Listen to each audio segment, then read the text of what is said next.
Okay. Chicka. Yeah. Kill Bill and Rev. We don't suck.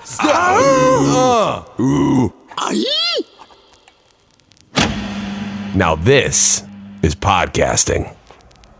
Episode 80. Welcome back to the We Don't Suck podcast. It's your boys, Rev and Bill, about to scrap and kill. So, Bill. Yeah, dude. Wait. Can I just ask you, do you know that reference? Because I know you're not a big Star Wars guy. Do you know that reference? Yeah, it's the pod racing reference, right? From Star Wars 1. Yeah. That's right. Yeah. Yeah. I'm not a huge fan, but I'm not a fucking cretin, culturally speaking. Yeah. I mean, but I want to gauge how big of a Star Wars fan you are by just throwing a name at you. Oh, no. I want to throw a name at you. No. And you answer. Well, I mean, if you've seen this movie, I've seen all the movies except for the last two. Okay. All right. So, who is Watto? Watto? Yeah, dude. Watto. Dude, who isn't Watto? You know, Watto is it's a metaphor. Honestly, that's what Watto is. I think I know my answer now. Can I just tell you what Watto is? Whenever you say Watto, the first thing that comes to mind to me is like Bill. You know, I think that's accurate. I guess. Yeah. I think because it brings me such joy and happiness, and I think, you know what? It's kind of like those, you know, ink splats that they show you, and they're like, what comes to mind? You say Watto, I think Bill to a T. Please Google Watto while we're talking, and it'll make this so much funnier. Okay, let's take a look at this. Oh, that fucking guy. Yeah, so you see, wow, you gotta go, when in doubt, go with your gut.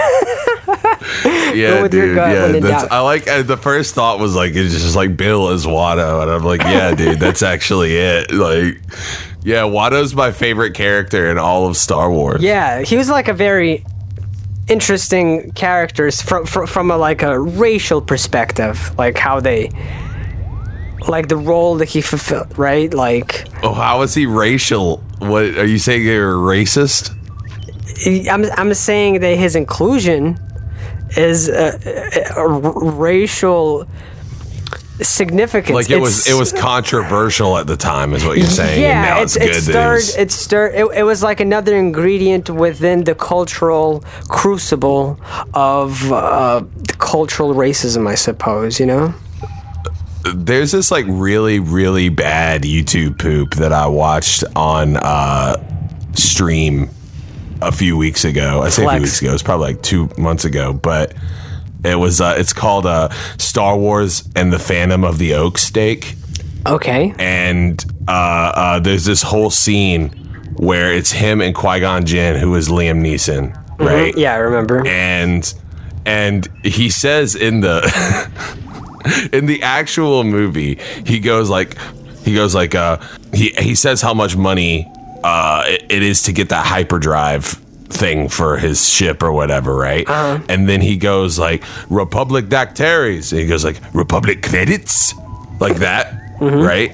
And in that YouTube poop, they make this whole fucking joke, like that's like running, that he keeps saying Dactaries and he keeps saying credits over and over, and you can actually hear them through like another scene in the YouTube poop where it's like, on the inside, you can actually hear them arguing outside and him just saying Dactaries, credits, and it's not really that funny, but I think it's the funniest thing in the world. And whoever watched it with me is laughing their ass off right now. Uh-huh. You're looking at me like I'm crazy. I don't know who I am anymore. Tell me, since we're talking about Star Wars, I liked Star Wars growing up. As a kid, of course, you know, Star Wars was this phenomenon, but I think Tolkien swept me from my feet, you know, like it's Lord of the Rings. It swept you into his belt.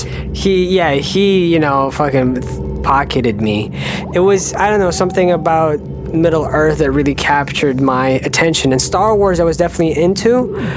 But I guess I was just more interested in that world. However, that being said, I do enjoy a lot of sci-fi, and I think everyone has their preferences, you know, whether it's Star Wars versus Star Trek, or other kind of sci-fi universes. And I wanted to know when you think of sci-fi and sci-fi shit that you like, what do you like? And I could share with you what I like. Okay. Yeah, just sci-fiing it up.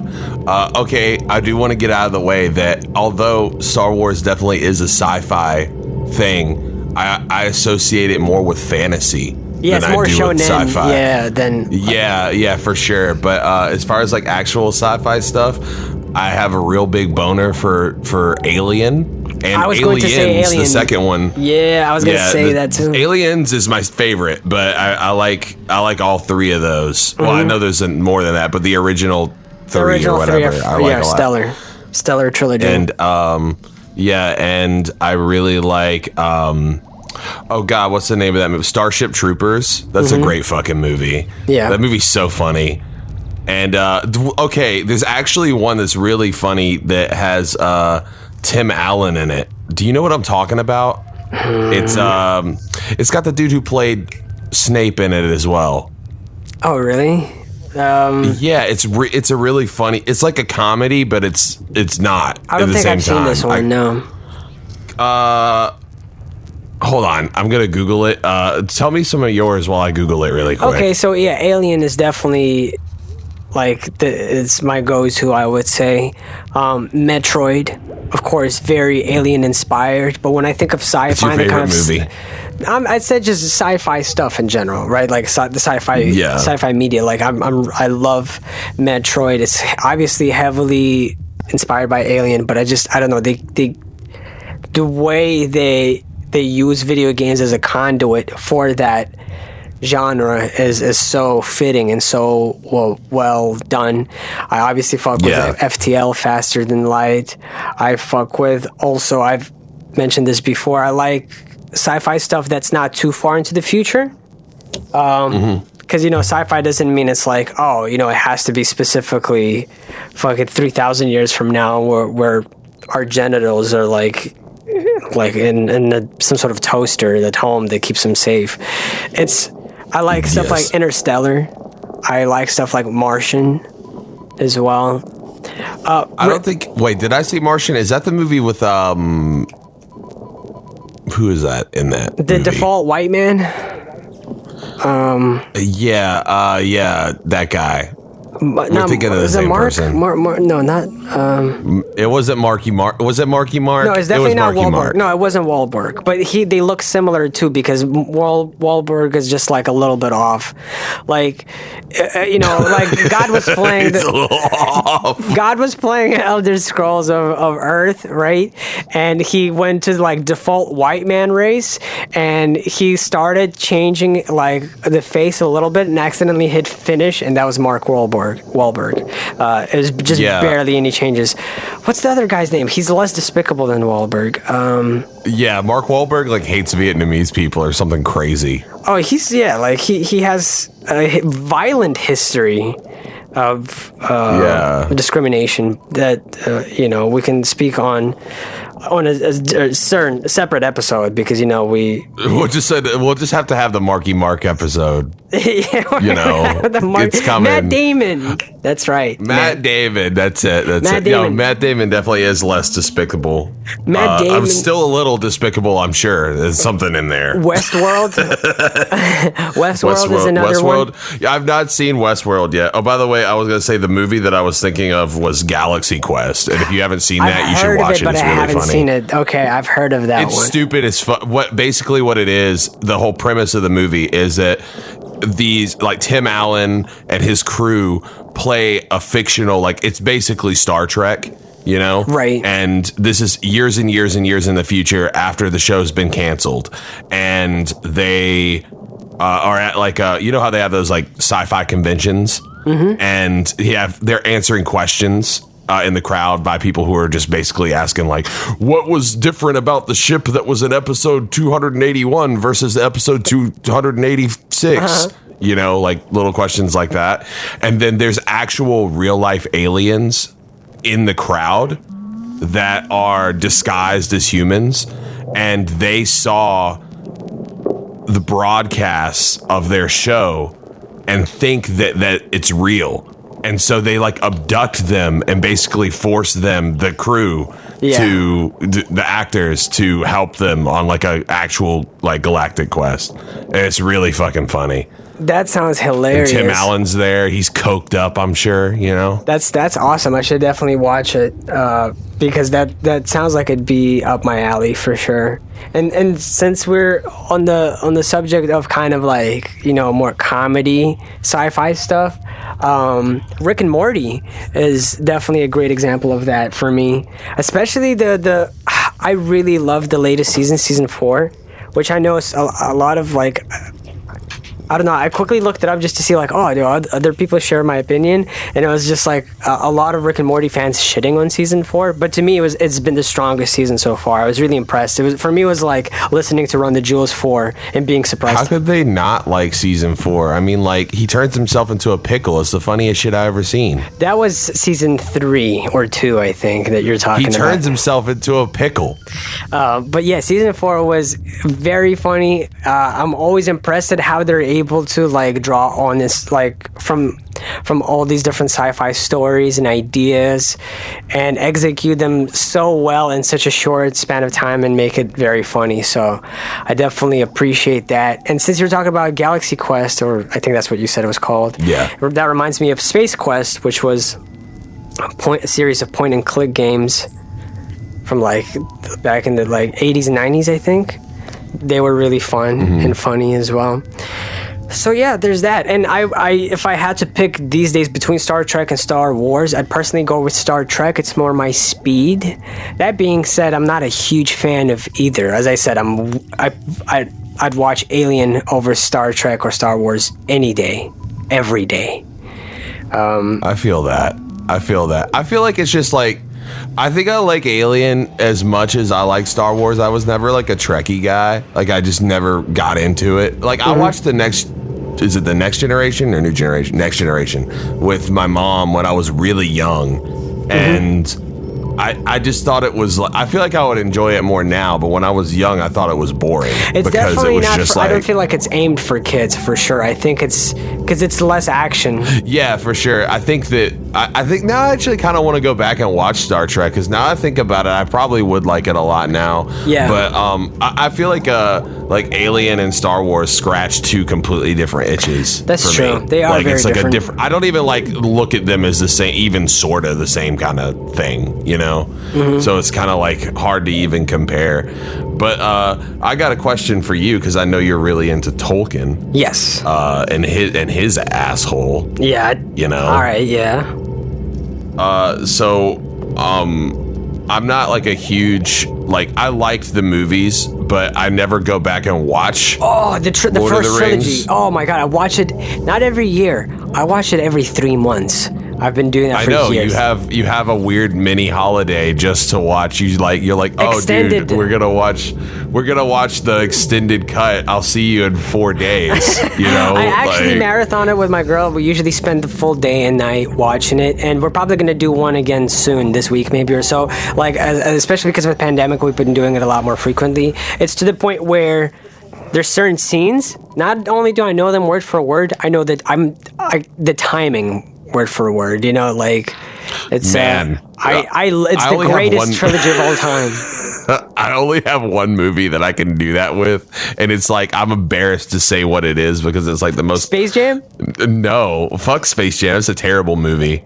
The Room? No, it's it's like the most default white man thing to know how to quote. Okay, let me try to guess it. Okay, give me 3 guesses. Okay, but it is like the stereotypical default white man. He knows every word.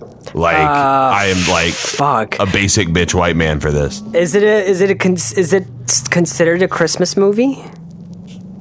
No. Okay. Not even kinda. Okay, and that doesn't mean like it has to do with Christmas. It's just like it's not one of those movies that gets played every Christmas. No. It's not Die Hard. Okay, I immediately thought you were talking about Die Hard. No, I thought either Die I've only Hard seen or Die Home Hard Alone. like twice. Okay. Yeah, no, it's a comedy. It's a comedy. Okay, that's a big giveaway. Is it from the 90s? No. Is it from the 80s? No. Is it 2000s? Yes. Is it super bad? No. Although I probably could quote a lot of it. I know. Oh my God. Why didn't I think of it immediately as I said super bad? I'm like, no, he means Anchorman, isn't it? Like, that's what Yes, you're talking about. I could literally like, okay, the reason why though I could do that is because when I was young, I had Anchorman. I saw Anchorman when I was like 14 years old, and I thought it was the funniest fucking movie. I still like it, but yeah, when you're young and back then there weren't like really readily available memes and stuff. It was Well, also just like the whole like the voice, like I always did the voice all the time, that he would put on with like like that number. Just like every other 14-year-old who saw that movie. And the reason why is because I had it on DVD and I like to like fall asleep to something like playing on low volume like all the time, because it's like if I don't, like my brain doesn't stop going and I have to distract myself and trick myself to go to sleep, right? And I had I didn't have like a normal DVD player. I was a normal person who had a PS2. Yeah, same. And I had, that was like the only DVD I had when I moved into this house when I was a kid. And so like I would fall asleep to Anchorman every night. And so that means I've seen Anchorman like something like 600 times. Like, gotcha. Just like, and it's not like seen it, but it was just playing. And I also remember that it has really, really bad DVD menu music, because I would wake up in the morning and I would hear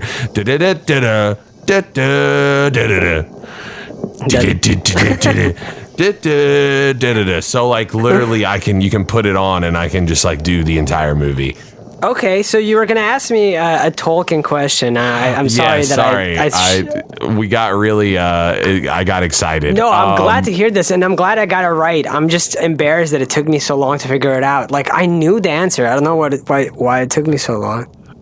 It's just like every white dude in the world can quote that movie. They're like my age. I watched it when I was in college, so I think I wasn't the right age demographic for it. No. I mean, I still like it a lot. I think it's dumb. Like, it's a dumbass movie, but like, it has like a good like lineup of people on it. For sure. Yeah, it still has its fun moments. Yeah, for sure. So Tolkien. Yes. So what's your favorite Will Ferrell movie, dude? My favorite Will Ferrell movie. I'm just fucking with you. Oh, okay. I thought I was gonna answer honestly. I was like, Tolkien. Yeah, so what's your favorite? I was gonna say, dude, that's tough. I don't know.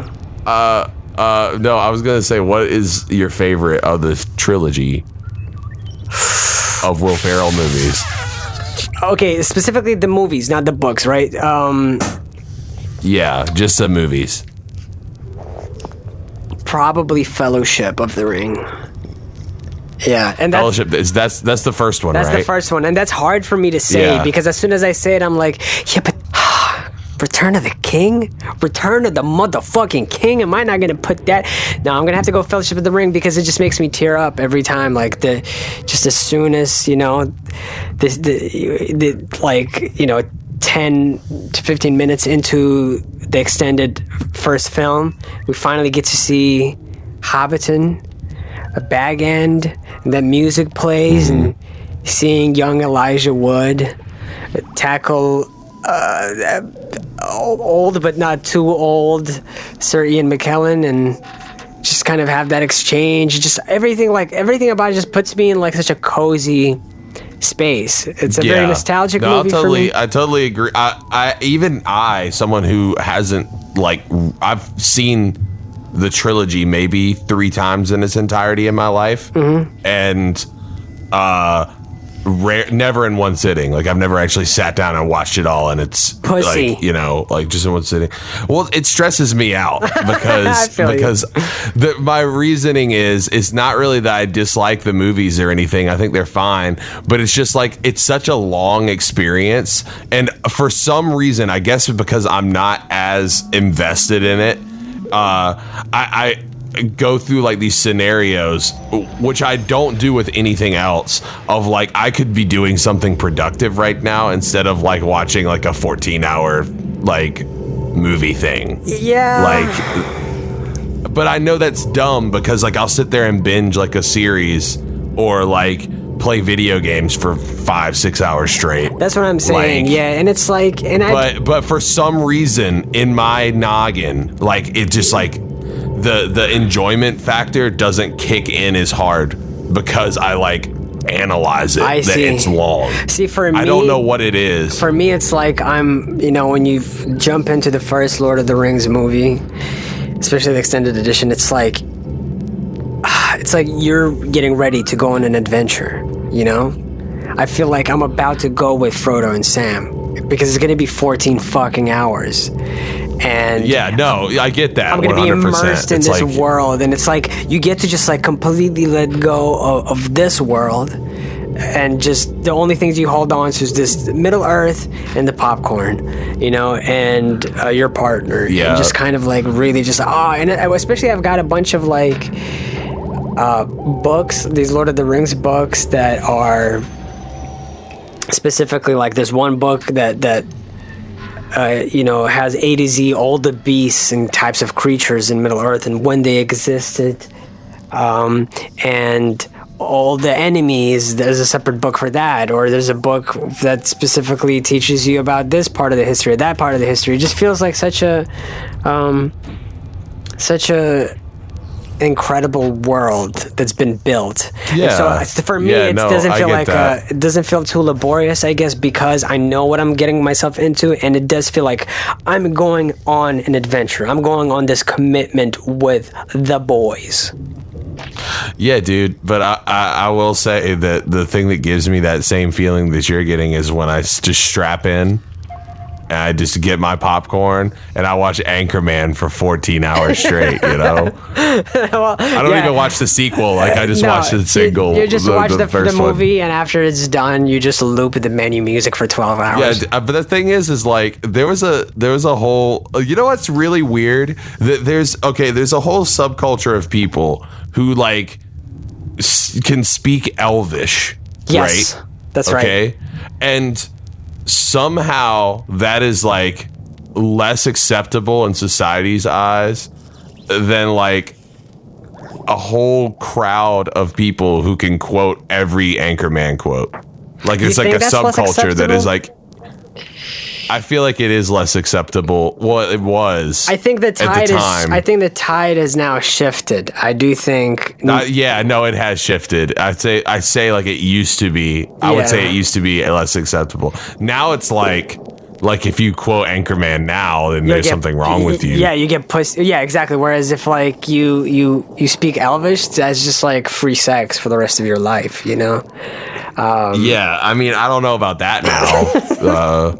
If someone's just started speaking like okay. Like, if I say like, yeah, dude, I like Lord of the Rings, and someone just starts speaking Elvish to me, I have to give them a swirly right there. No, you wouldn't. Like, you definitely wouldn't. Yes, I would. Dude, I'd fuck them up. What dude. would Colbert, if Colbert was there? Stephen Colbert, pride and joy of South Carolina. Why would you just start speaking Elvish though? Like, because he does. Like, it's not like you do. Okay. What I'm getting at, first of all, it's culturally insensitive to elves to do that. That's a little fucked up. Like, you don't go like, as soon as you see something that you like that's Mexican, you don't start speaking Spanish. You know? Actually, some people do.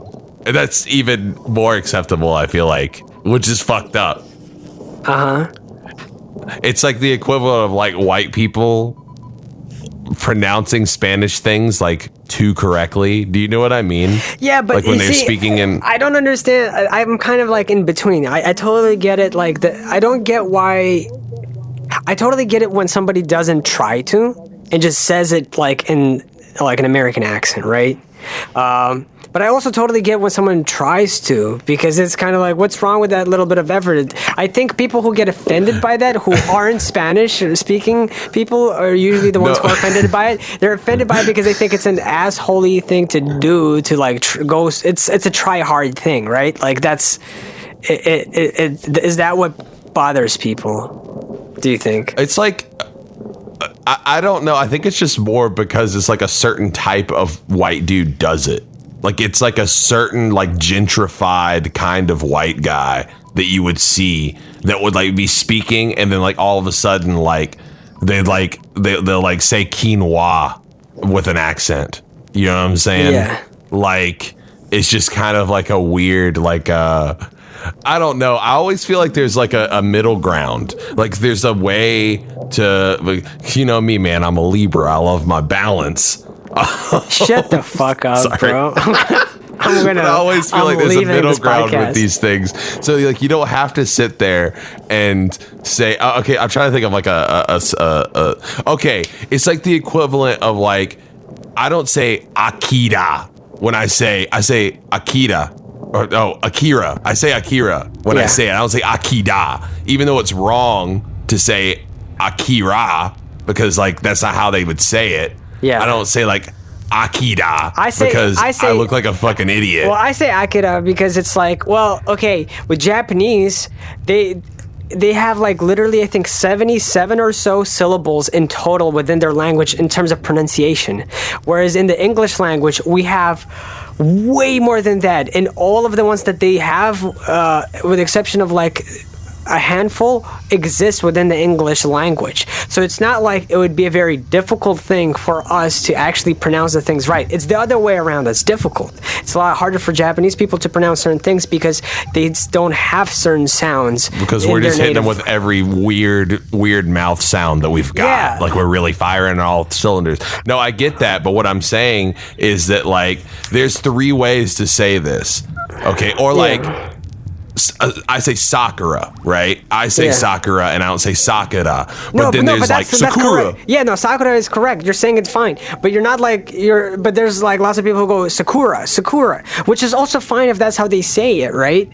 But like if we can't, I feel like we can't judge the people who say Sakura. We can't judge people who say Sakura. I'm not judging those people, but what I am saying is that it's like, it's a difference from like the ignorance of this, like, because I always thought it was Sakura when I was younger, but I think there's levels to it. I feel like there's like beginner, you don't know anything, you say Sakura. Then there's like how I say it, which is technically wrong. I say Sakura, like Sakura, because I don't want to sound like Sakura. Like, you know what I'm saying? No, like it just feels weird. No, but you are saying it correctly. You're over-analyzing it. Japanese, there's no, you don't put actually accent on any syllable. So you could literally say just Sakura. That's it. It's as simple as that. It's very rare. If like there's like a little thing, like a tsu kind of thing, I don't know how to explain it, where it can elongate a word. And in those instances, it sounds like there's an accent on something, like chotto matte, right?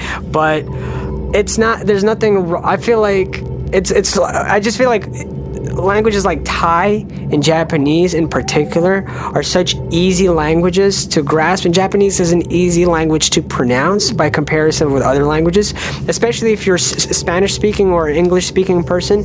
Japanese pronunciations come fairly easy.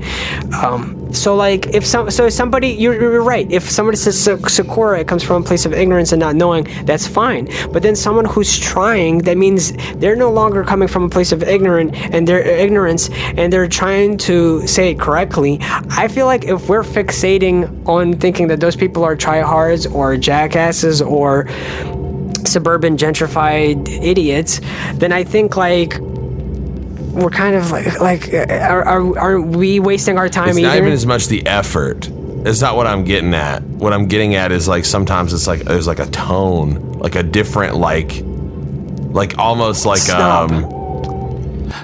like snobby, right? I know this is gonna sound really funny, and people are probably gonna like, if you take this out of context, it sounds like weird, but like to me, it feels almost like some people, not all people, but some people who do that, it feels like they're putting on a different voice when they say things, and it's almost like this kind of weird, like I'm putting a mask on and I'm Asian for a second and I'm taking it off. Like that's like what it feels like. Not someone who speaks not someone who just knows how to pronounce it correctly. Do you know what I'm talking about? Like, do you I'm trying to understand. It's difficult for me to understand because, as you know, I come from a place where my previous job was all about language, and I work with people from all over the world, and we were localizing things, which means we had French people, Italian, Spanish, German, Mandarin Chinese, Cantonese Chinese, Japanese, Korean, like all Arabian, Russian, Portuguese, every walk of life,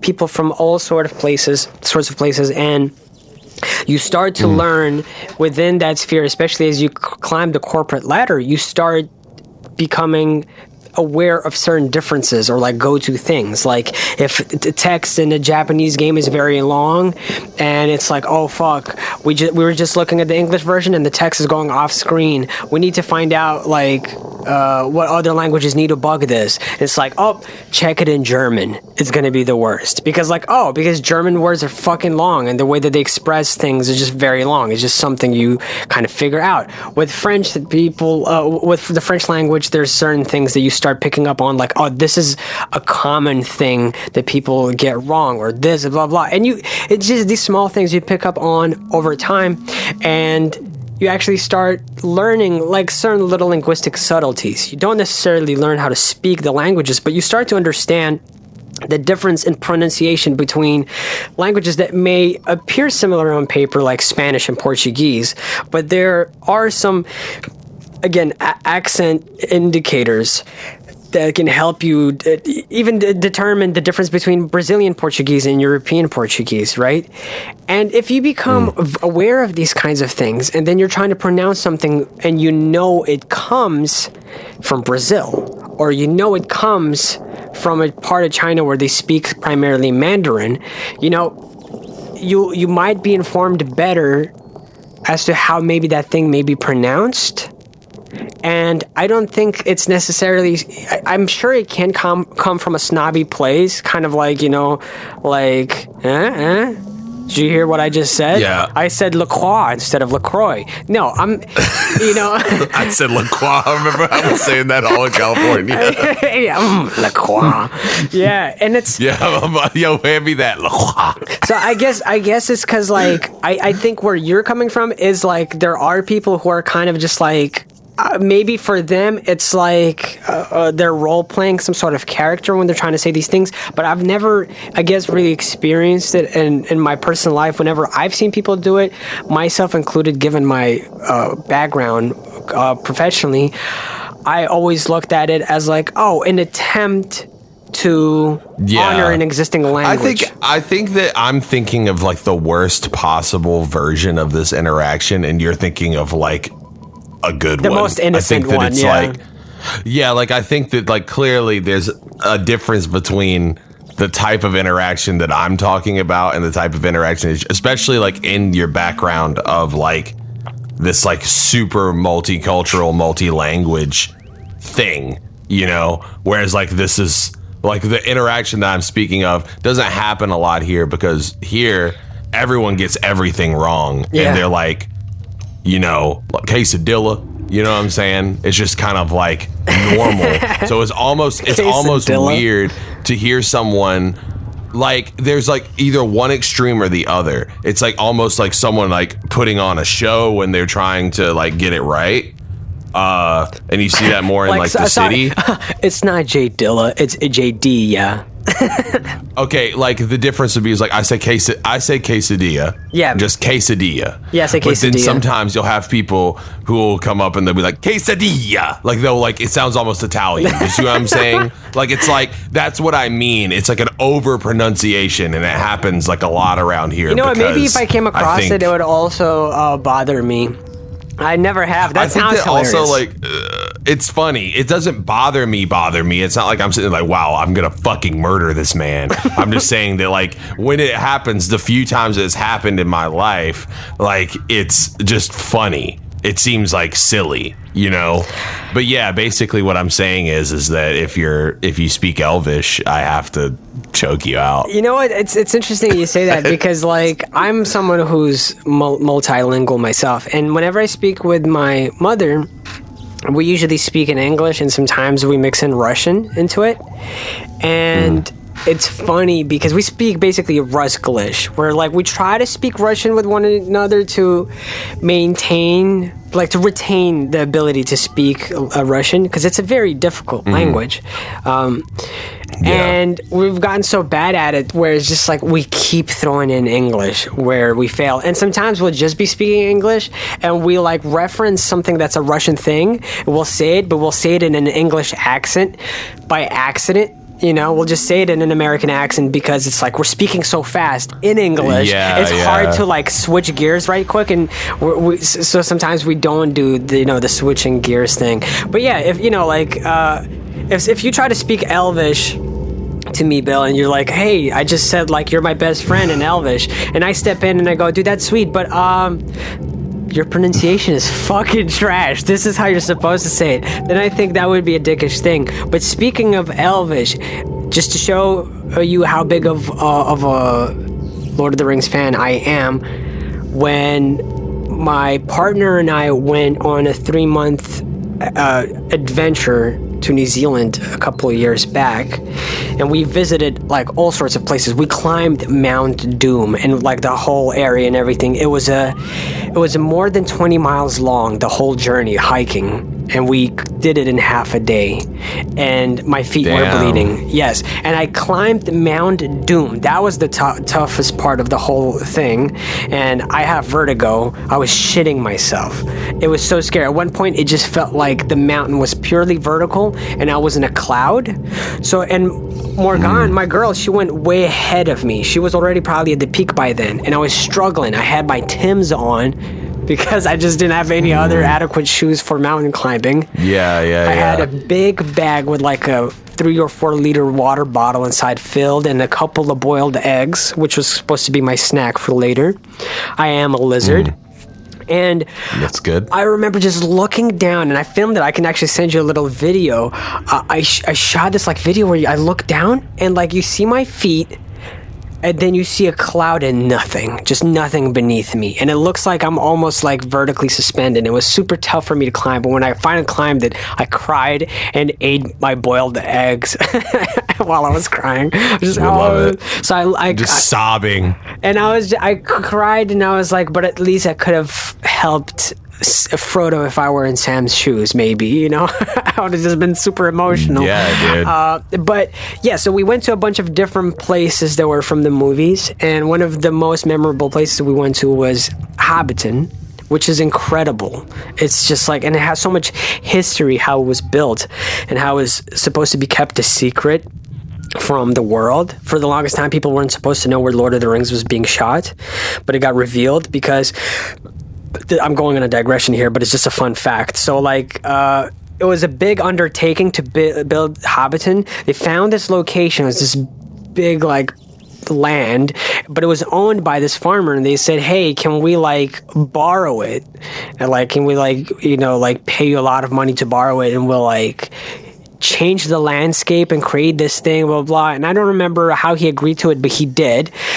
Then they hired the army, or I think the army put themselves forward to do it for free. The government decided to help Peter Jackson, and they gave him like the army to help build Hobbiton. They had to dig shit out and build little hills, everything, because it was just flat land, and they had to create. They had to terraform the land, and they did. And they had like, they were very worried that planes or helicopters would go by and notice that things were being terraformed, and people would find out about this thing. There were a bunch of, non-disclosure agreements that everybody had to sign. And the way it got, the way it leaked was after one of the days when they were working on terraforming, a bunch of the army men went into like a pub, and they were drinking, and just like they were drunk, and some of the members were like, oh yeah, by the way, like we're digging up Hobbiton, like they're shooting Lord of the Rings here. And this was in the 90s, and then the information leaked. But it's crazy to think how that trilogy that was shot entirely in the 90s, by the way, all of it was just shot in the 90s, and it was one of, I think you told me, one of the first fully digital movies.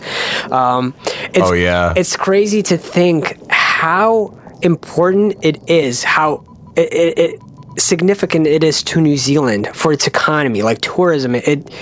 it's at the core of tourism, like the existence of Middle Earth. People look at New Zealand as Middle Earth, and a lot of people travel there exclusively for that. My partner and I included, I mean, we knew how beautiful it was, but we knew that from the movies. That's what first caught our attention when we were kids. We're not going around thinking like, I wonder if New Zealand has an interesting landscape. You don't really know what the fuck New Zealand is when you're 9. But when you watch these movies and you fall in love with them, and then you start thinking like, holy crap, it was so diverse and so beautiful, and apparently was all shot in this like one country, and apparently a lot of it they've retained for tourists. Let me find out. So I went out there, and it was for my partner's anniversary. Anniversary with my partner. I bought her. It was just hers. It was just hers. Just her anniversary. My anniversary's on a different date. I bought her. Smart man. That means you get to celebrate twice. I bought her a silver Arwen Evenstar necklace, the pendant, the Arwen Evenstar pendant that Aragorn's wife had, so we love to see it. So that's how big of a fan I am.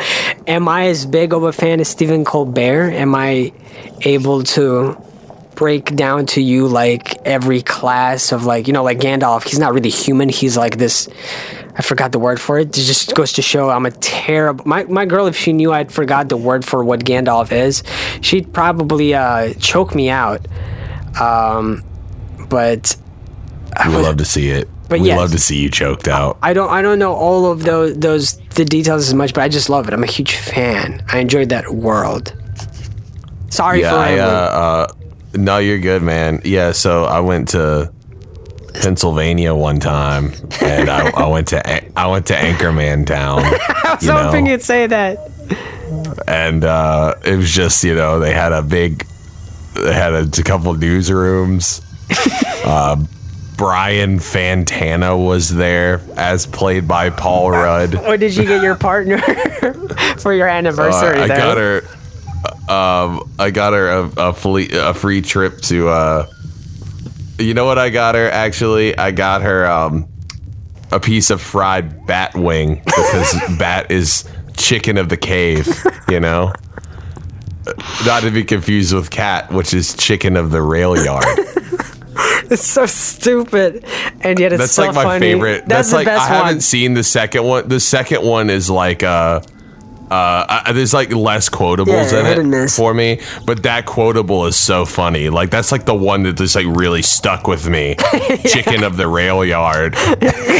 Chicken of the cave and the chicken of the rail yard is hilarious. Yeah. That's it's very like funny. he buys out like a KFC and starts selling bat wings. Yeah. That movie sounds like it was like a weird acid trip to be on. But Speaking of wings, Bill, give us an update on your leg. And you've now seen your doctor since the last podcast. So speaking of your drumstick, what's going on? What's going to happen? Are you ready? Okay. Here we go. So by the time that this podcast is out for the good people, I will have already had my surgery. My surgery's on Tuesday. Yeah. Yes.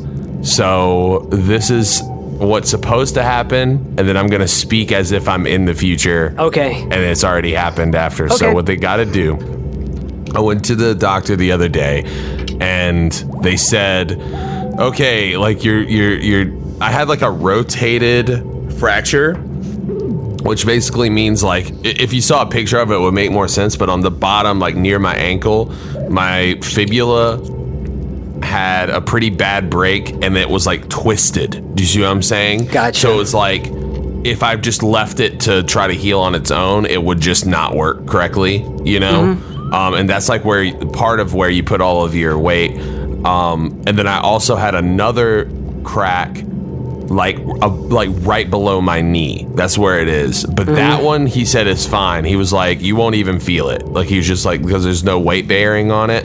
So he was just like, yeah, don't worry about it. Like it's just gonna heal on its own. You might get a little aching out of it, but like it's like not gonna hurt anything, And then so basically the real issue was where it broke up top. It like there was this membrane that goes all the way down your leg, and that broke. Like that was like part of the issue. And so like no matter what I would do, my leg won't like heal correctly unless they fix that membrane. He said it wasn't like a ligament, it was something else. But what they're gonna do is on the bottom, they're gonna fix the leg while I'm knocked out, obviously. They're gonna fix the leg and then put a plate and like rods going horizontally to like line it up, right? And he said that because like what they used to do for these kinds of breaks, they would put you in like a big long fucking like almost like a thigh high cast, and you would just have to like sit in it for 12 weeks, right? Okay. But nowadays they fixed it to where it's like, because of the way they do the horizontal rods in it, like I could walk like the next day, but it's not going to work that easily. It's not going to be like, oh, he's cured and he can walk. Like it'll be stable, but it'll still hurt like hell, you know? And so basically like right after, they're going to have me on like physical therapy type.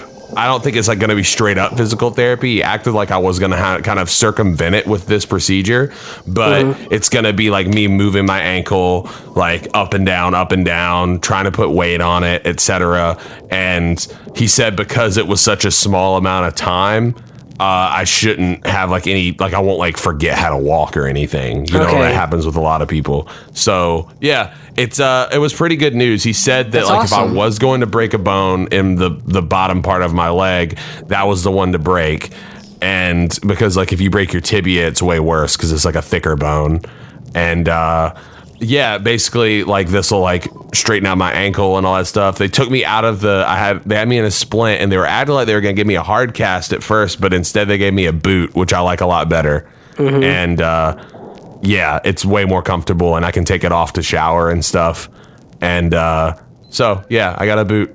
And yeah, so that's going to happen Tuesday. This comes out on Wednesday, so I'm bionic. It's sick. I love Bionicles. I love it. I love Bionicles. So you're a Bionicle now. Yeah, basically. Did you ever it feels watch, good. I'm part Bionicle. Did you ever watch the Bionicles movie? You know, I actually kind of like missed the boat on that. Like I didn't really get into Bionicles. I always thought that I would like it, but by the time like Bionicles was popping, I thought I was like too cool for it. Yeah. You know, I went through that awkward, I think it was like middle school, and I was like, yeah, I don't even, like, Pokemon's for babies. Bionicles for babies. Yeah, I think I was baby. I think I was like 9 or 10. And I remember it was just like becoming the rage. And it's like, I remember struggling because on the one hand, everyone was dropping Pokemon, right? Like, yeah, I'm no longer baby, you know, says like a 9-year-old, you know, and then fucking, I'm no baby, I play with my Bionicle, real man toy. And then it's like, but the cool thing about them was that like the packaging was my favorite thing. It's like, it was almost like in these little capsules, you know, that you could bring to school. Yeah. It had a very Pokemon-esque convenience to the mobility it had, and then there were different characters, and then this movie came out and it was dope. I watched it on VHS a million times, or DVD, I don't fucking remember. And I had a game, I think on PlayStation 2, and I think I beat the whole thing multiple times.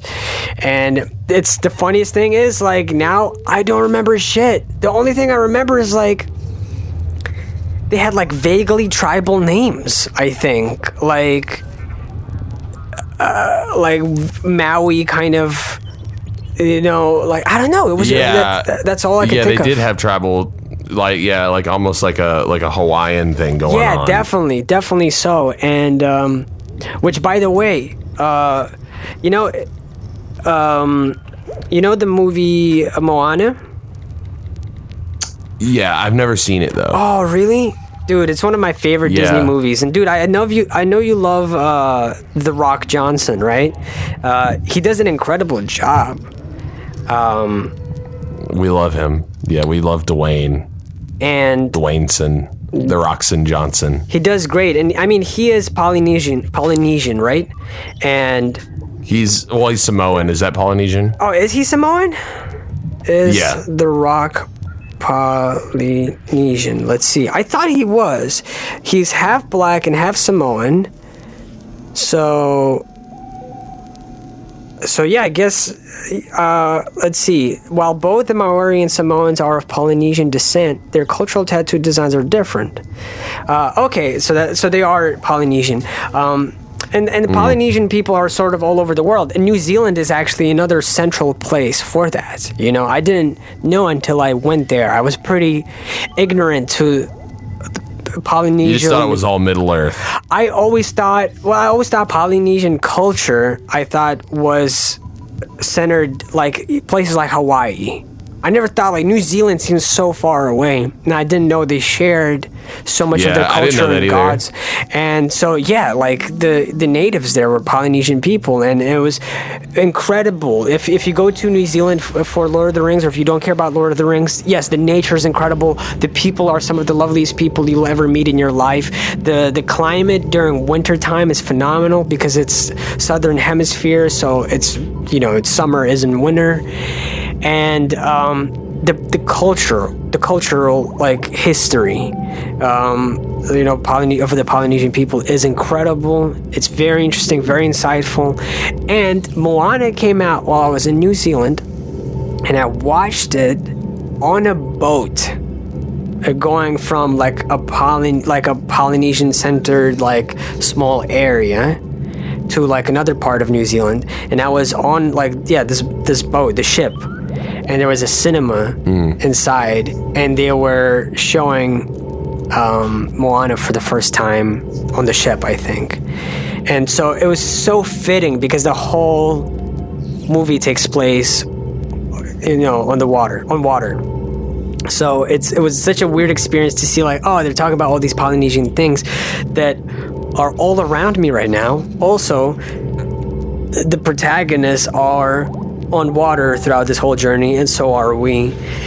And it was a wild ass experience, and I love it. And it's one of the best Disney movies, and has the most catchy Disney songs.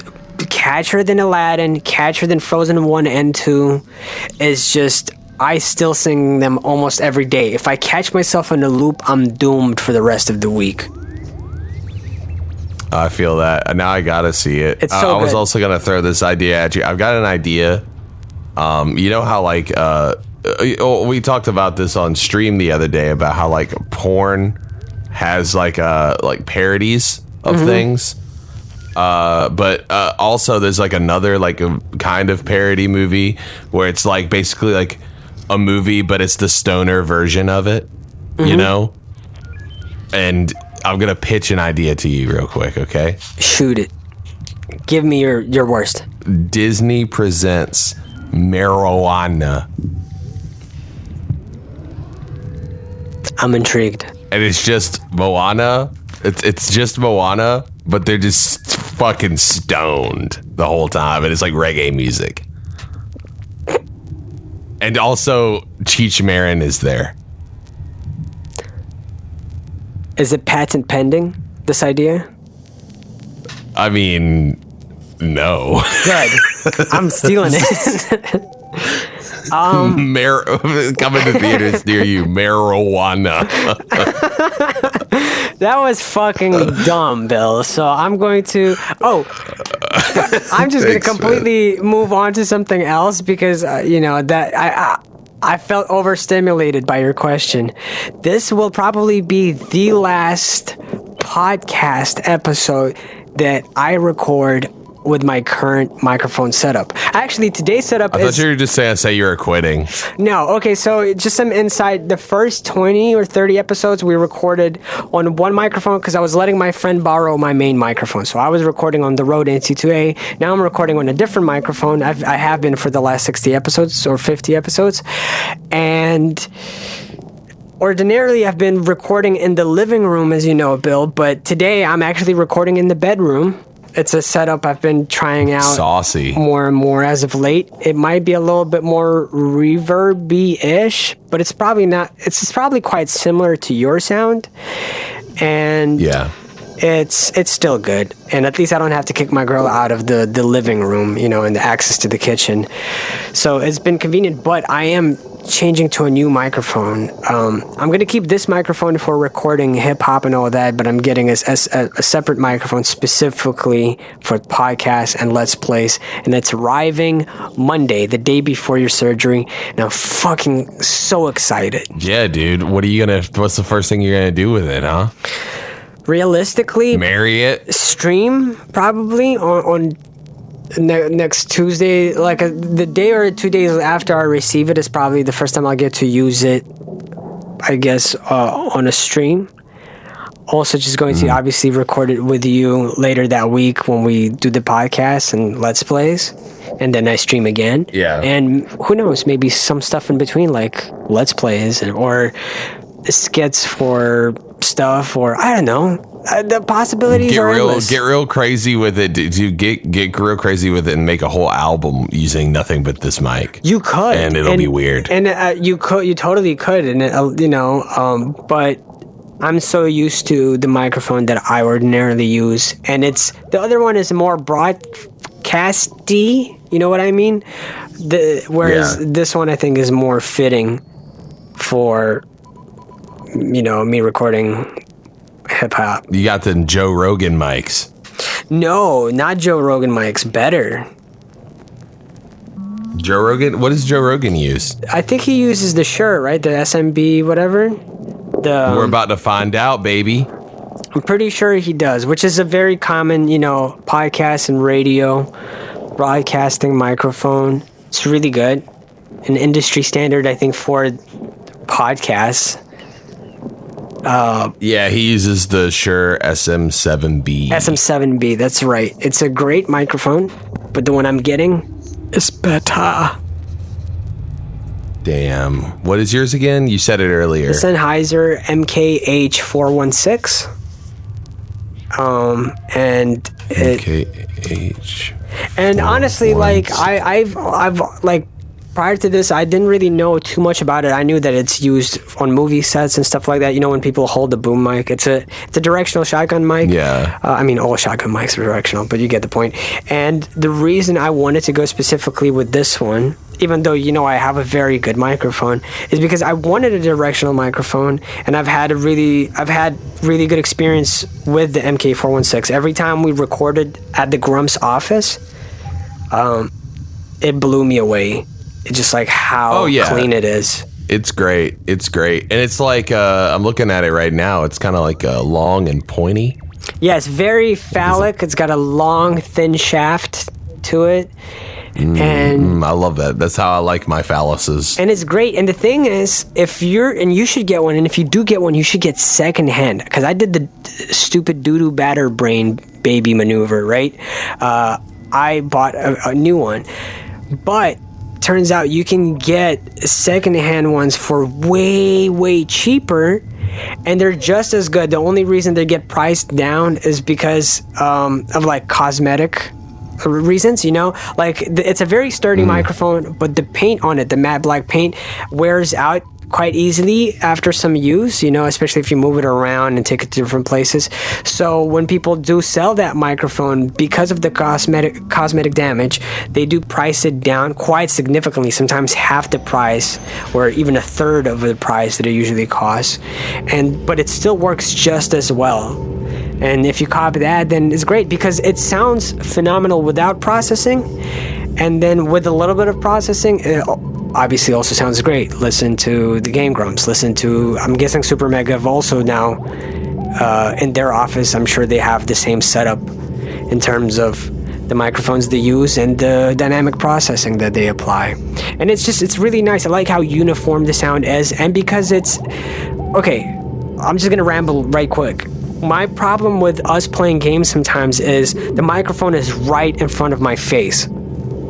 And I'm finally getting the arm mic stand thing that you and Square have. It's been a long time coming, but I'll finally have it. But even with that, it's kind of, it's not one of those microphones where you can, the further my microphone is, the current microphone I use, the more of the room it captures and less of me, and more reverby it becomes, right? That's why we're usually up close with these microphones, because they sound better that way, and we get to isolate some of the other sounds. But large diaphragm microphones tend to pick up most of the room. Yes, I have it in cardioid setting, so it's only the front, I don't know, 180 degree stuff, but that's still quite a lot. I can't just turn and like try to cough over my shoulder and hope that it's muffled. No, it's going to be pretty loud still. It's going to pick up on my breathing. Like when I laugh, ha ha ha, it'll pick up on that a lot harder than my nose, and it'll obstruct my view when playing games. And oftentimes I only see part of the screen. With this microphone, I'll be able to angle it sort of a little bit from an upper angle to the side where it's not obstructing my view. And it's pointing, because it'll be pointing from a little bit of above, it's not going to capture any of my nose sounds. And it's still going to capture me directly and not much else, so if someone's behind the microphone, around the microphone, they're not going to hear it. And if I need to cough or sneeze to the side of the mic, I can do it. Will it pick it up? Yes, but it'll be so muffled by comparison. And as I said, this is one of those microphones that just sounds crystal clear without the processing, and it's actually becoming one of the industry standards for voice acting as well, along with the TLM 103, the U87, and the OV10 or whatever the fuck it's called. There's a few microphones, but that's kind of like one of the microphones for it. If you're in a car and you're listening to like an ad on the radio, chances are it was probably recorded on an MKH416. And that's just fancy, brother. That's just fancy. Speaking of what you just said, I really want one of those TLM 103s really bad. You should. I feel like I need to upgrade my mic. Well, you say that. I've been using the same one for a long time. I was talking to one of our mutual friends earlier today, and I was thinking about it. Like, the way you use your microphone is so incredible to me because, okay, so the MKH416 and TLM 103 oftentimes get compared because they have a very similar clarity to them. They're both about as detailed and as good in terms of their range. It's just one is a directional microphone and the other one is a cardioid large diaphragm microphone. TLM 103 is a studio standard. It is kind of like U87 Junior. You can achieve a very good sound. Like much of SpongeBob was recorded on the TLM 103. A lot of Disney gets recorded on TLM 103. Lots of great stuff gets recorded on TLM 103, and it costs $1,000. MKH416 also is an industry standard, also very clear, and I would say about just as good. That being said, your microphone, I don't know, how much does your microphone... I'm sorry if that's like a rude question to ask, but what is the ballpark? No, I bought it in like 2009. And it's lasted me till now. And it was, I think, $250 for the mic. That's insane because it sounds way better than so many microphones I've come across. To me, I would say your microphone is even better sounding like, I don't know, a Rode NT2A. Similar price range, and I think at the time you bought it, the Rode NT2A would have been like twice the price. And I've seen... Yeah, something like that. I've seen so many like really good microphones, like mid-range microphones, that are way they're way more expensive than your mic, but you make your mic sound way better. Like, I don't know if you're gonna... The TLM 103 is going to be a little bit easier for you to mix, probably. Kind of like, remember when we used to record on the U87 when we lived together? It's like, it gives you a lot more like clarity to play around with. It sounds more crystally and like, I don't know. It's like, it's just got so much to it. The TLM 103 is going to provide you with that. But the stuff you've been doing with your regular mic, sometimes I'm blown away. It sounds way better than what people sometimes do on a mic that costs 6 times the amount. I mean, I don't even do anything super crazy. I mean, you see like how I mix and stuff like that. It's just like, from what I understand, this, I don't even know if this is still like a thing. Oh, let me see. Okay, you can get this microphone. Yeah, I have a Studio Project C1 condenser microphone. So you see all buying options on. Okay, so now it's way more expensive now because I think it's discontinued. Oh, okay. Oh, wow. It's $388. Yeah, I definitely did not pay that much for it. I'm pretty sure when I got it, it was... Because I remember paying for everything it was under $500 because it was about $500 because I remember making, like, I saved up a bunch working that shitty student job, and like I didn't have bills or anything at the time, so I was just kind of like just saving up money from that, and then I was like, I would buy CDs and stuff. I would have gotten it faster if I didn't buy so many CDs. And like I bought the microphone stand, I had like a M Audio. This is before they got bought out, or before they bought out Pro Tools. They got bought out by Pro Tools. Something, I can't remember whatever it was. M Audio interface, and that, and the, like, you know, a pop filter and a stand and the microphone itself, and I spent like $500 total on everything. Stand. That's tight. That's a really good price, and it's like it still sounds so good. So this stuff I don't really like about it though, like, and I don't know if that's really just, I feel like it was the same kind of issues, and it was more about how I record than like the actual microphone. But I noticed, because I record closer than recommended a lot of times because of the way I'm just very used to just getting in the grill of the mic. And with that there comes some problems with, like, you're like around the, like, all the like SH sounds are really harsh, so I have to like really duck those a lot. And I feel like if I were to be if I was recording in a better environment and I wasn't as close to the mic, it would probably be better. But it's also kind of like one of those things that, like, people seem to like it, and so I can't really be mad at it. You know, it's just like kind of annoying sometimes. Yeah, I feel you on that. I mean, yeah, if you're gonna, the thing about a TLM 103, it's like, once you get it though, it's like a forever mic, you know?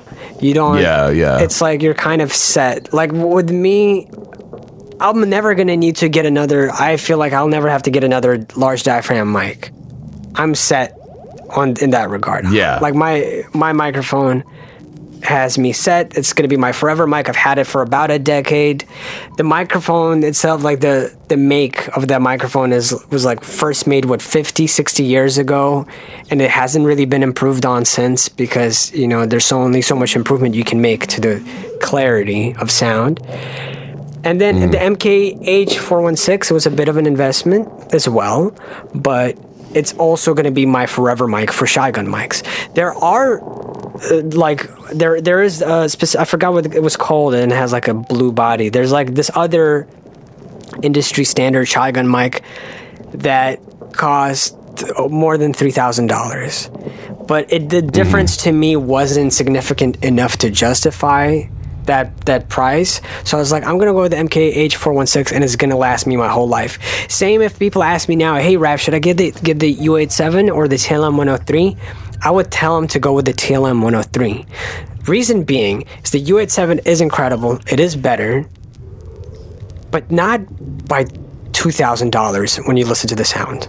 Like, for me, it's hard to justify that $2,000 extra dollars for such a small change. I feel like if you had like a big budget, it like makes sense. But like, I think that it's very hard to justify in the difference between, like, the average listener might be able to pick up on, like, oh, it sounds like this and it's nice. But I feel like unless you're like running it through some like really nice, like, out of the box compressors or anything, there's not gonna be that big of a difference in terms of like exactly. You can spend $1,000. You can spend $1,000 on a mic, and it's gonna sound like $1,000 mic. Everything up from that is gonna be like incremental. Yeah, because at that point you're gonna, like, the U87 and the TLM 103 are gonna sound exactly the same unless you spend another few grand on a preamp.